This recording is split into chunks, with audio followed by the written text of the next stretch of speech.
সুন্দরবন পৃথিবীর অন্যতম রহস্যময় আর বিপদসংকুল এক অরণ্য।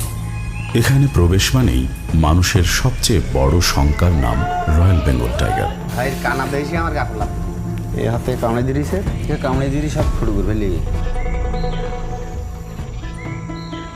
এছাড়া আছে কুমির, সাপ ও বিষাক্ত পোকামাকড়। রক্তের কেউ যদি না থাকে বাতাবরণ করে শান্তি। মৌয়াল, যারা মধু সংগ্রহ করেন। এটি পৃথিবীর অন্যতম ঝুঁকিপূর্ণ পেশা।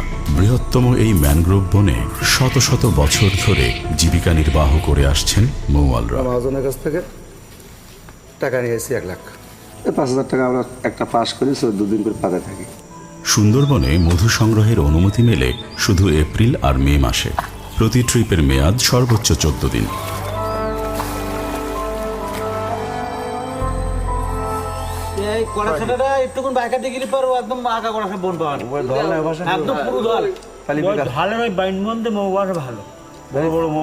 বিকালবেলা যাওয়া যায়।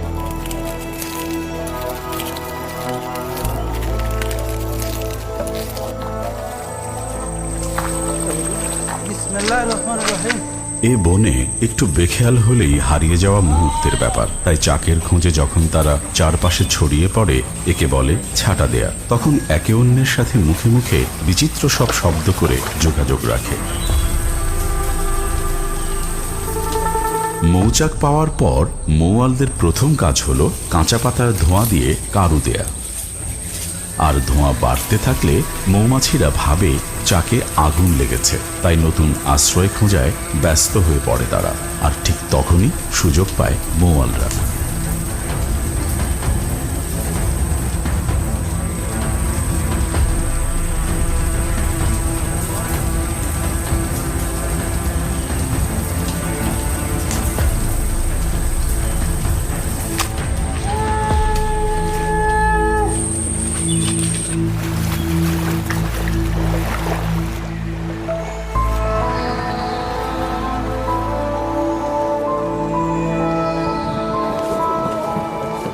মধু সংগ্রহের পর ফেরার পথে থাকে ঝড়, ঝঞ্ঝা আর অনিশ্চয়তা। যখন তখন শেষ হয়ে যেতে পারে সবকিছু। একসময় এই অনিশ্চয়তাই ছিল মৌয়ালদের নিত্যসঙ্গী।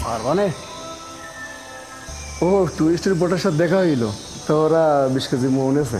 টাকা পাঠিয়ে দিচ্ছি, তুমি কালকে সকালে ওই সামনগর যেয়ে ওটা সাইকেল কিনে দিও।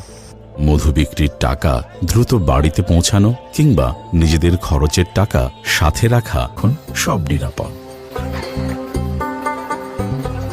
বেশ কিছুদিনের জন্য বনের মাঝে নৌকাই মৌয়ালদের ঘর বাড়ি। নাওয়া খাওয়াও সব একসাথে। আসে নতুন দিন। ভয়, আতঙ্ক আর আশঙ্কাকে সঙ্গী করে চলতে থাকে মধু আহরণ। নিরাপদ আর নির্ভরযোগ্য গতি আনে তাদের অনিশ্চয়তার জীবনে।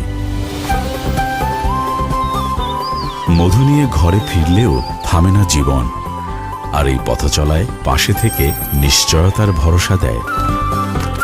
যে গল্প বনের গহীনে বাঁকে বাঁকে তারা লিখে চলেছে প্রবল সাহসে।